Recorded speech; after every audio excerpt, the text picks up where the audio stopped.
qué algunos se someten y por qué algunos pueden decir no, por qué algunos obedecen a órdenes incluso inhumanos y por qué algunos tienen el valor de decir no, no voy a obedecer y eso no corresponde a mis valores.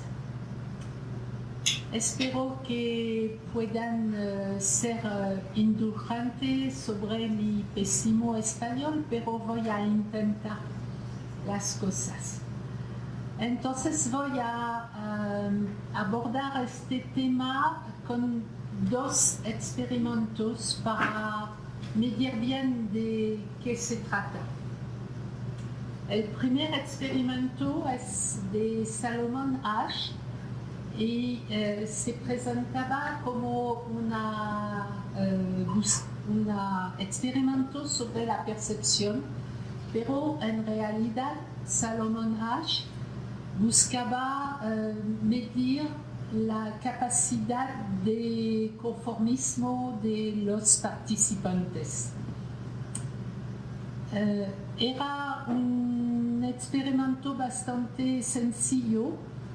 Los participantes estaban en un salón de 8 personas y lo que no sabían los que participaban era que había 7 cómplices y uno solo de experimento. Debían decir cuántas líneas se parecían a una línea de referencia. Entonces, algo muy simple de percepción, y cuando se ponía la cuestión, ¿cuántas líneas hay que se parecen a la referencia? Todos los cómplices decían algo falso. Por ejemplo, si había 2 líneas que se parecían, los cómplices decían 3 o 4 líneas. Y entonces el pobre único que no sabía de qué se trataba, estaba bastante sorprendido al primer paso, y lo que pasa es que entre 40 y 75 participantes se conformaron a las respuestas falsas. Entonces una mayoría daban la misma respuesta que todo el grupo, incluso si era falsa. Es un experimento muy interesante porque por algo tan simple y tan evidente, porque decían lo mismo que todo el grupo. Es una puesta en escena de que es muy difícil de ponerse afuera del grupo, de tener una opinión diferente del grupo y de expresar su opinión diferente.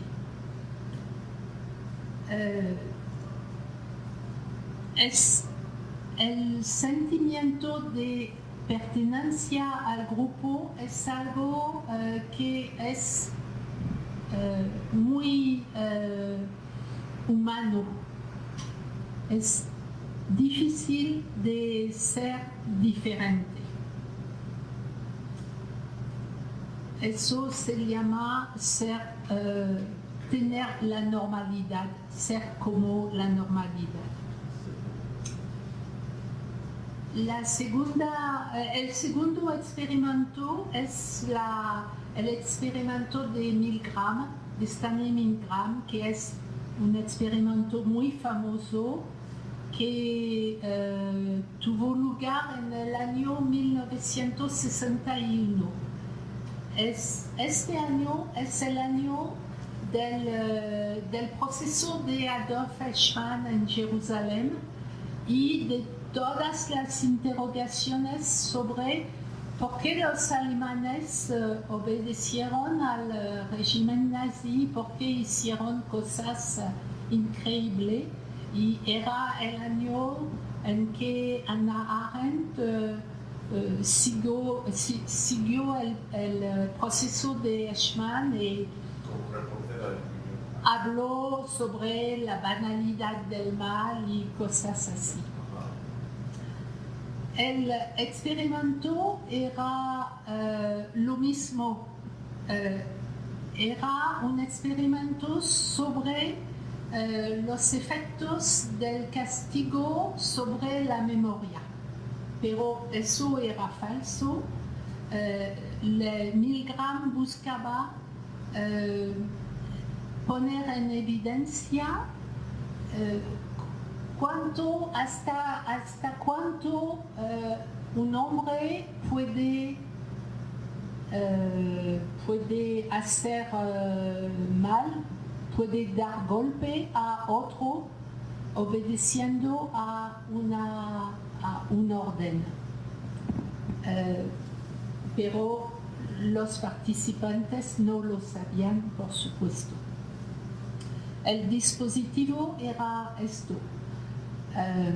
Había un maestro y un alumno.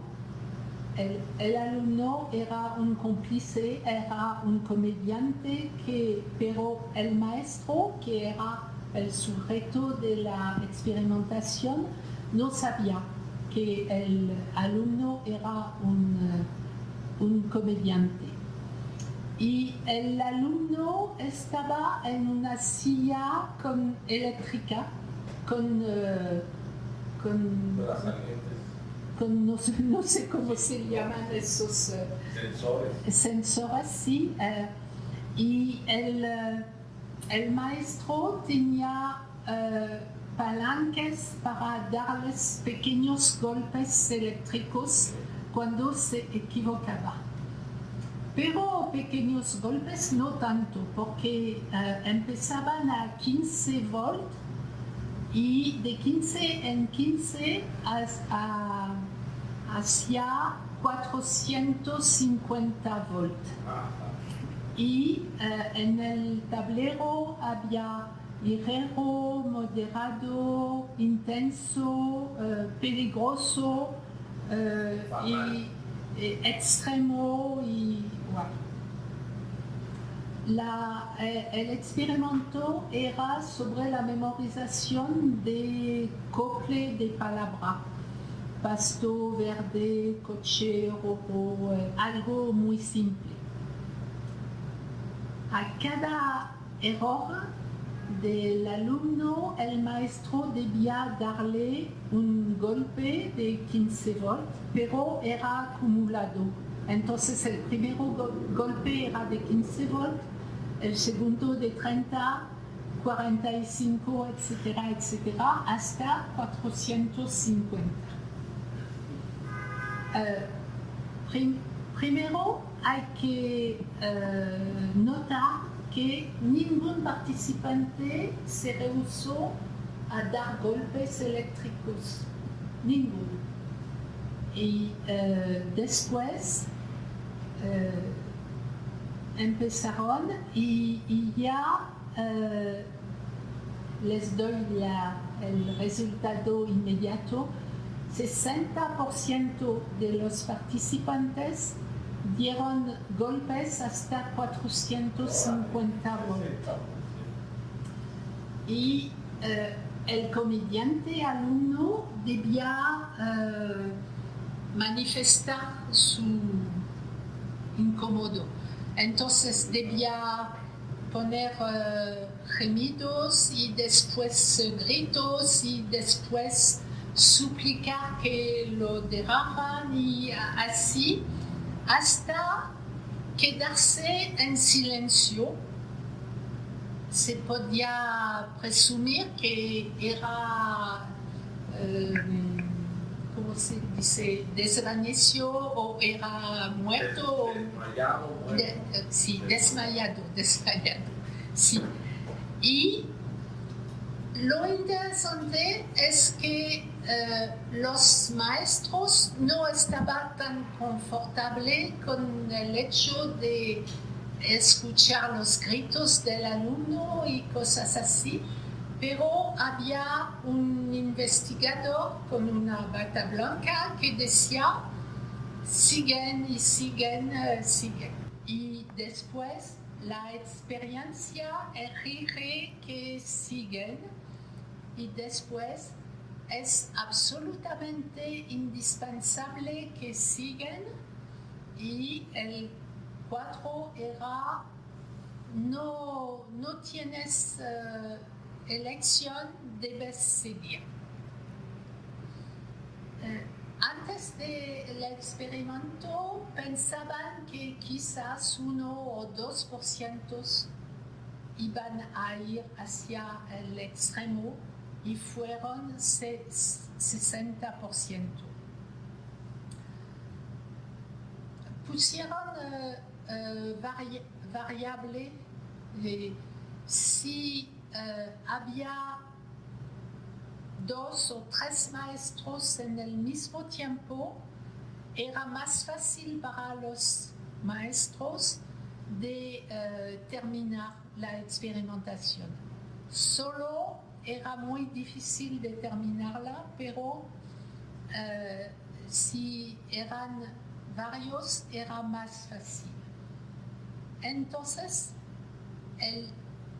la enseñanza de este experimento es que es muy difícil de decir no voy a seguir así si hay una autoridad, si uno es solo enfrente de una autoridad del investigador. Si eran varios era más fácil parar las cosas. A pesar de ser bastante conflictual para la mayoría, si se sometían a ser ejecutante de las órdenes, a pesar de quizás temer la muerte del alumno. Entonces esos 2 experimentos son muy interesantes porque nos ponen bien en evidencia la medida del problema. Es que una casi mayoría de la gente obedece y tiene muchas dificultades de desobedecer. Entonces, ya tengo que... Entonces, ¿sí? Por el grupo, por el sentido de pertenencia y por el miedo a no cumplir la orden de la cadena de mando. Sí. Son 2 factores, sí. 2 ejemplos. Ajá. Entonces, se ve que es difícil de ser libre y que obedecer es un reflejo bastante cómodo. Entonces la cuestión es ¿qué se necesita para no someterse?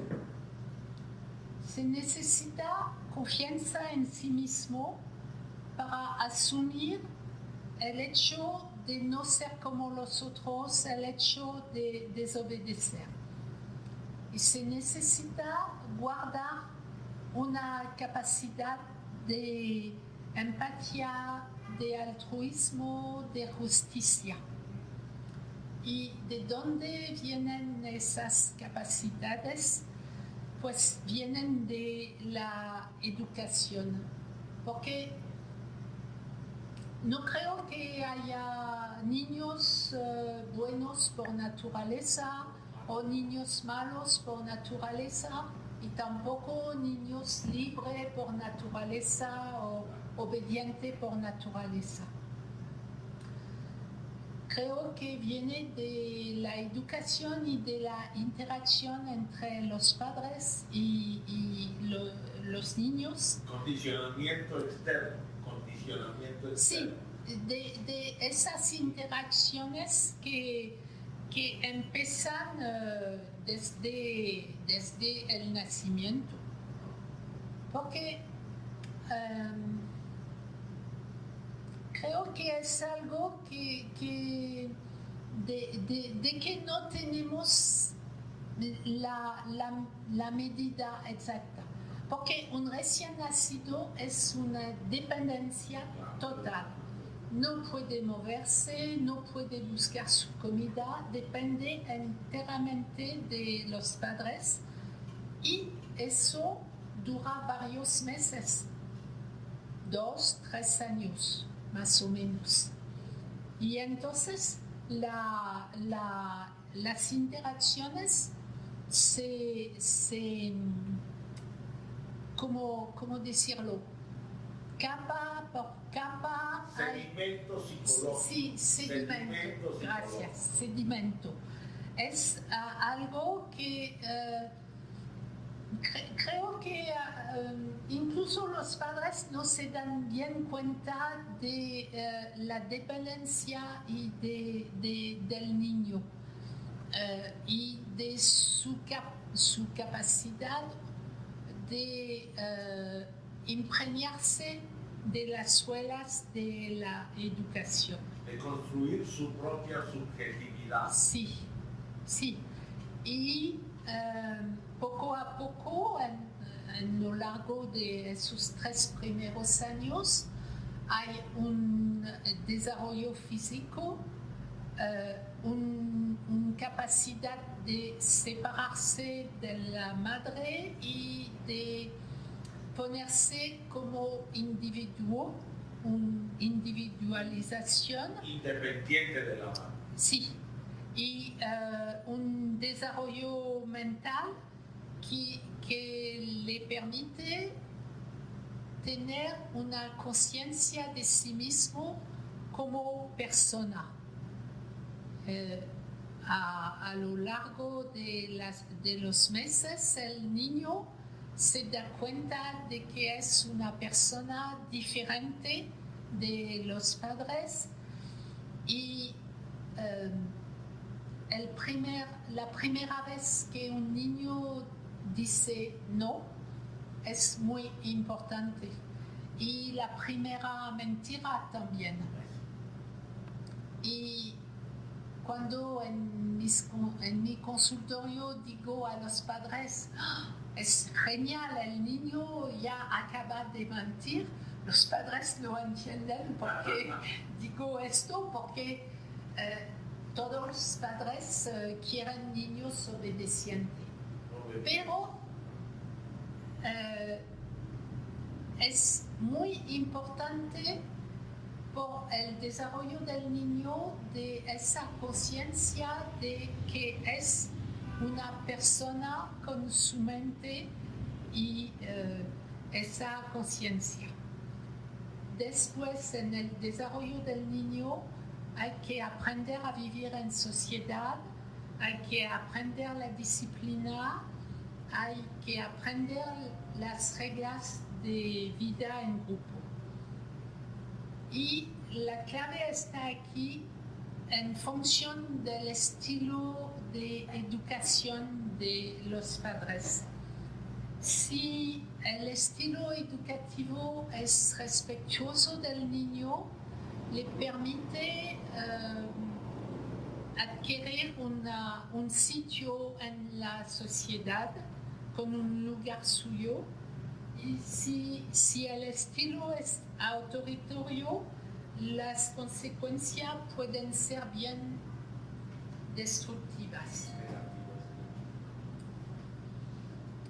Entonces voy a hablar de esos 2 estilos de educación, pero creo que voy a hablar más del estilo autoritario porque venimos de patrones 5.000 años de estilo autoritario y de todas esas consecuencias, porque los padres educados con estilos autoritarios tienden a reproducir esto.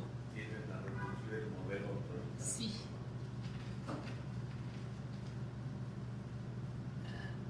Y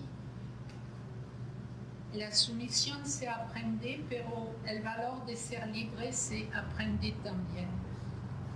La historia de la violencia educativa es algo bastante espantoso, pero vale la pena recordarle porque es donde venimos y seguimos todavía en ese tipo de educación. Voy a darles citación de libros de los siglos XVIII, XIX sur cómo conseguir la obediencia de los niños. Son libros que tuvieron muchos éxitos y tuvieron muchas reimpresiones. Entonces, es un libro que data de 1858 y lo espantoso es que empieza desde la cuña. Dice este libro que hay que ocuparse de los primeros berrinches del recién nacido. Porque si no hay enfermedad, es los primeros signos de obstinación del niño. Habla de niño de menos de 3 meses. Y para educar al niño, aconseja fórmulas severas, además de amenaza y pequeños golpes. Dice, amonestación físicamente terrible. ¿Qué quiere decir? Son golpes sobre el niño. Ya, pues. Y dice, si se consigue ese tipo de método, ya, entonces ya estamos dueños del niño para siempre. Basta entonces después de una mirada, de una palabra, de un solo ademán de amenaza para dirigirlos. Entonces es hacerse dueño del niño desde la primera edad. Después. Perdón, Sí. Claudio. Sí. Eso significaría que si hacemos un balance de la historia humana, independientemente de la cultura, podría llevarnos a afirmar que los seres humanos en la historia de esos últimos 10.000 años, desde la invención de la agricultura a la fecha, han sido más educados bajo el patrón de la violencia que bajo el patrón del respeto a la persona. Sí, es evidente porque ya habló del siglo XVIII, XIX, pero antes había cosas mucho más espantosas. Los padres tenían derecho de vida y muerte sobre los niños. Y los niños eran como animales. Yeah. Tremendo. Y este es un libro de 1748 y dice que el primer principio es inculcar al niño el amor al orden. Y de moda puramente mecánica, en todos los en toda la vida cotidiana. Y el segundo elemento es obtener la obediencia absoluta a los padres y además la aprobación de los padres. No solo obedecer, pero decir que sí tienen razón. Y dice, un niño que está acostumbrado a obedecer a sus padres se conformará sin dificultades a las leyes y reglas una vez adultos, porque el adulto ya tendrá la costumbre de no actuar según su voluntad. La educación sirve en esos libros para que el adulto no tiene voluntad. Toda educación solo es aprendizaje de la obediencia. Es lo que buscaban. Y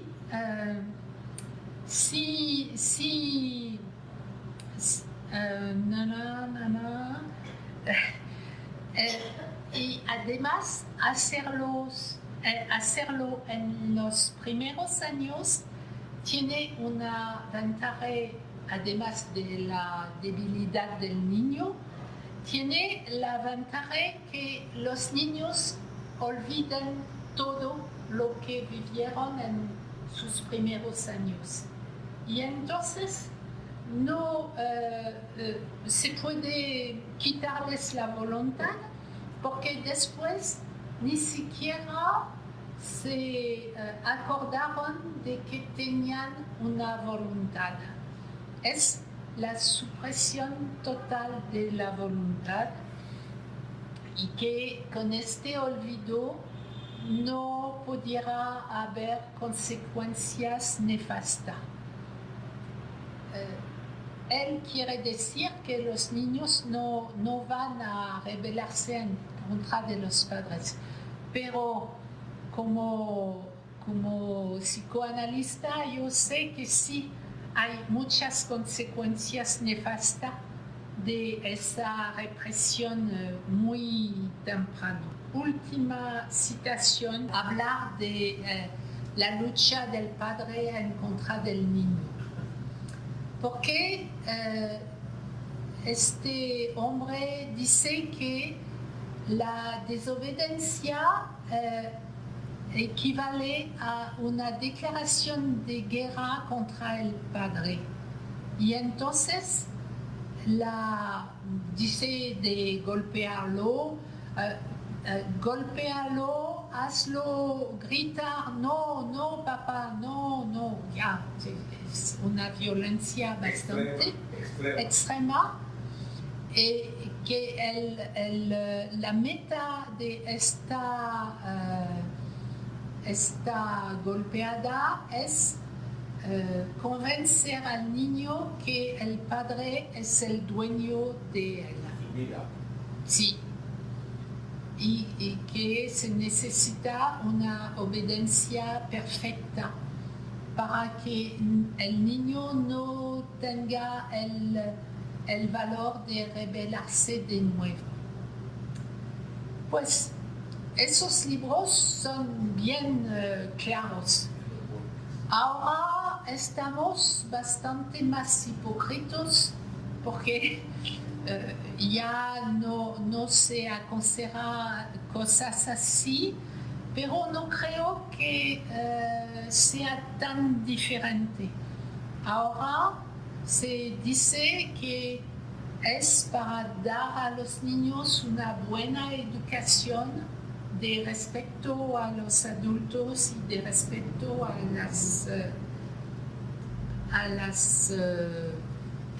las reglas, a las leyes.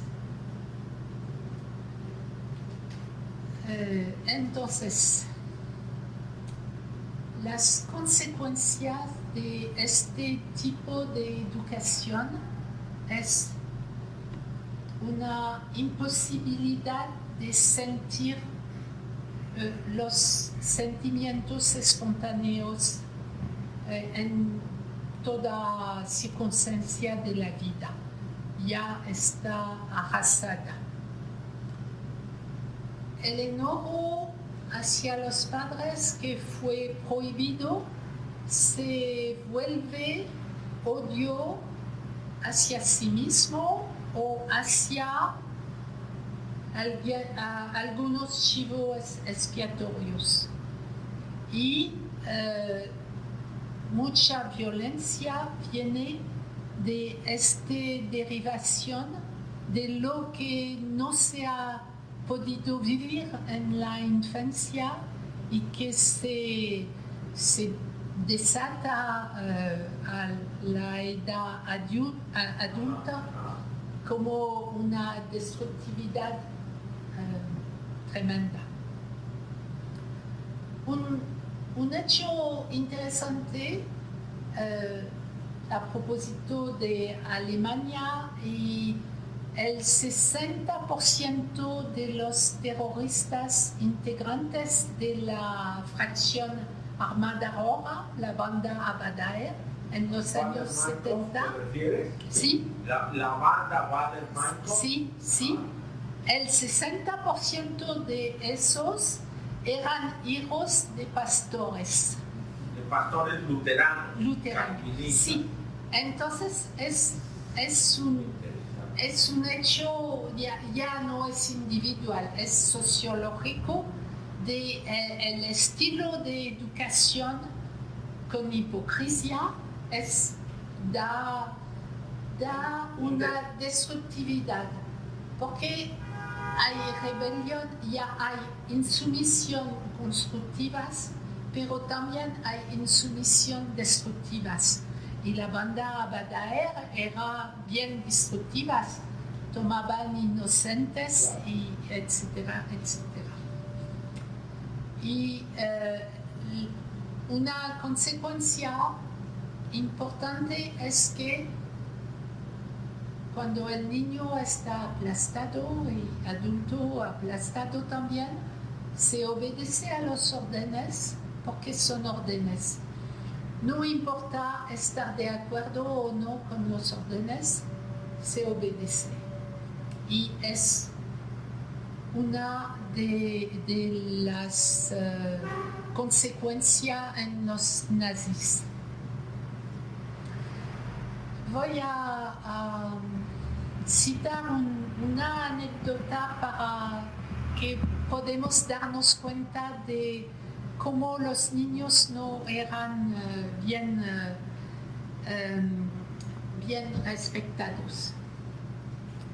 Estamos en 1874 en Nueva York, y en aquella época una misionaria se da cuenta de que una niña estaba bien maltratada en su familia, y entonces quiso salvarla. Fui a la policía, pero la policía no podía nada. Intentó con las sociedades de caridad, nadie podía nada. Y este misionaria tuvo una idea genial. Llamó a la Sociedad de Protección de los Animales. Porque en aquella época había sociedad de protección de animales, pero no de seres humanos, pero no de niños. Y la sociedad de protección puso una demanda al tribunal, y el tribunal retiró a la niña de su familia y condenó a la madre a 1 año de prisión. Y este hecho es el arranque de las sociedades de protección de los niños. En Francia, la ley que permite derrumbar la potestad de los padres es de 1889. La Declaración de los Derechos de los Hombres data de la Revolución Francesa de 1789, pero la Declaración de los Derechos de los Niños apenas tiene 20 años. Pasamos 2 siglos. Hay en algunos países de Europa, aquí no sé, pero en 27 países de Europa está prohibido azotar a los niños. Azotar a los niños. Pero solo en 27 países sobre 47. En Francia todavía no se puede azotar a los niños. Esta desproporción es todavía un hecho bastante importante. Regreso al hecho de cómo ser libre, cómo poder desobedecer o cómo someterse. Porque creo que para ser insumiso hay 2 caminos. Hay el camino de la educación respetuosa que comparte valores, y un poco más tarde daré ejemplos de esto. Es bastante simple, pero si viene de una educación autoritaria, solo hay la rebeldía, pero hay algunos hechos que permiten desobedecer con el apoyo de algo. Pues,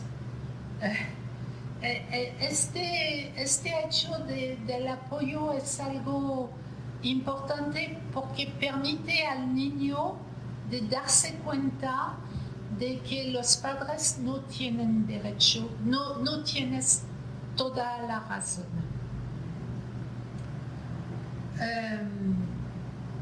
Inconformarse puede ser en varios caminos.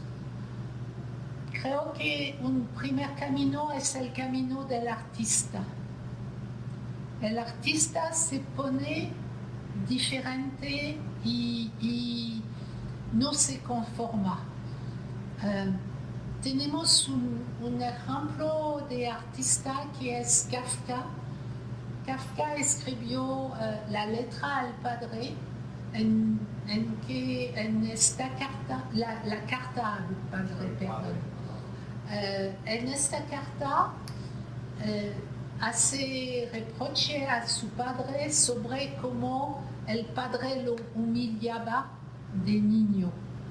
Y Kafka tuvo el camino de la escritura para salvarse de esta sumisión.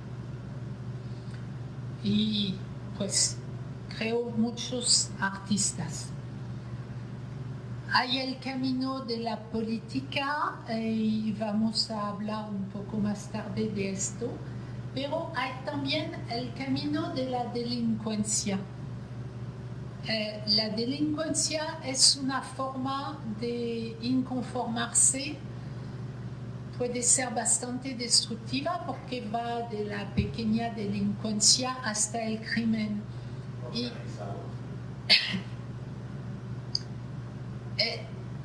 lo que está interesante en criminología es que muchas veces buscamos en la vida de los criminales por qué llegan a esos crímenes. Y es una de las ciencias que buscar en la infancia de los hombres para tratar de entender por qué han pasado así. Otro camino es la locura. Es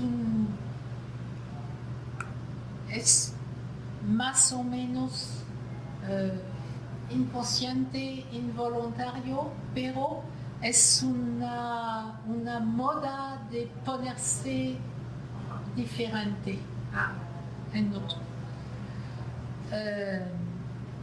Encontramos también la autodestrucción.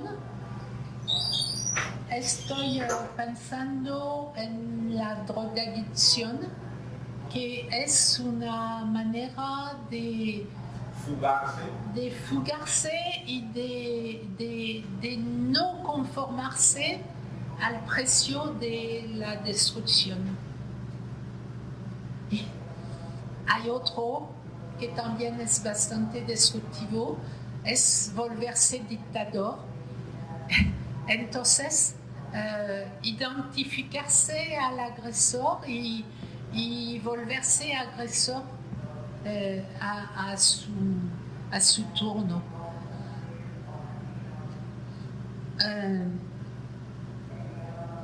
Lo que nos interesa aquí en este ciclo sobre el anarquismo es la política y cómo se hace insumiso en política. Y voy a dar algunos ejemplos. Busqué ejemplos en México, pero no conozco bastante la vida y la infancia de los políticos, entonces no pude. Voy a dar ejemplos de Francia. El primer ejemplo es Jules Vallès, que es un periodista que tuvo un papel en la Commune de París. Y lo interesante es que escribió libros autobiográficos y entonces sabemos cómo vivió su infancia. Es del siglo XIX, nació en 1832. En la revolución de 1848 tenía 16 años y la vivió en el club de los estudiantes republicanos. Y el tercer, no sé cuánto puesto, es un ejemplo de una mujer. Es Théroigne de Méricourt, que es de la Revolución Francesa. Es de una familia de campesino bastante pobre y su madre muere cuando tiene 5 años y después su padre se casa de nuevo y la nueva esposa de su padre la golpea, y etcétera, etcétera. Entonces ella se fuga a los 13 años y va a ponerse de chica de granja y cosas así, hasta que encuentra una mujer que la toma de dama de compañía, le da educación y entonces ahora tenemos también una ayuda.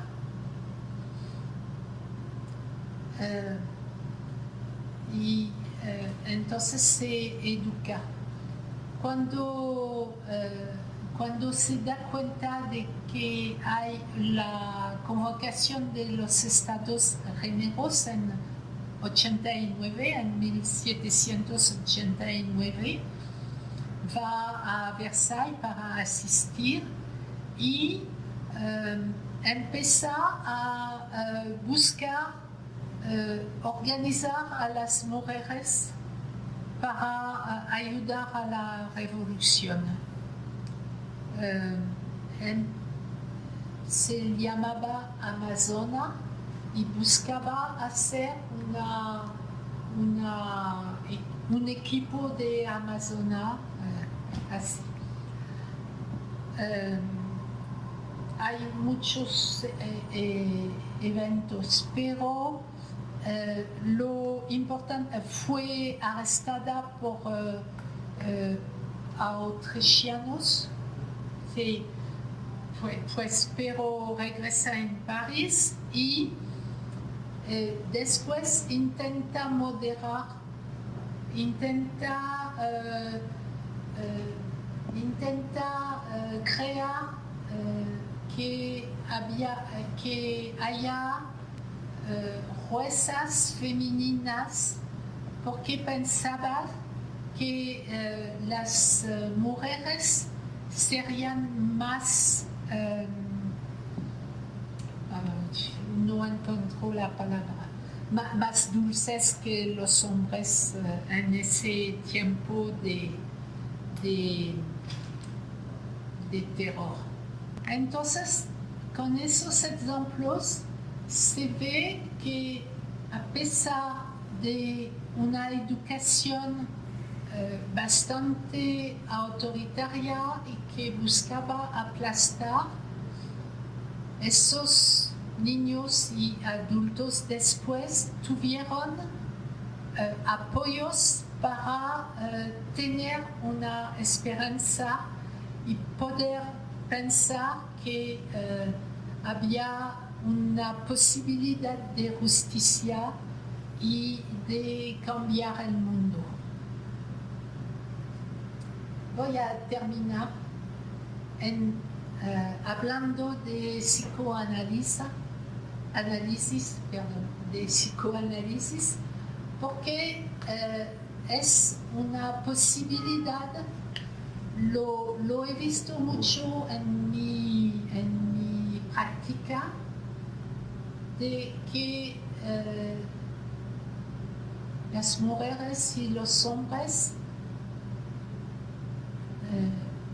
consiguiendo mejor posibilidad de ser sí mismo, se volvían también en luchas sociales pequeñas, en los padres de los alumnos, en la municipalidad, de decir cosas, pero por supuesto que no era el objetivo de sus análisis, pero era un efecto de tener un papel en la comunidad de manera más evidente.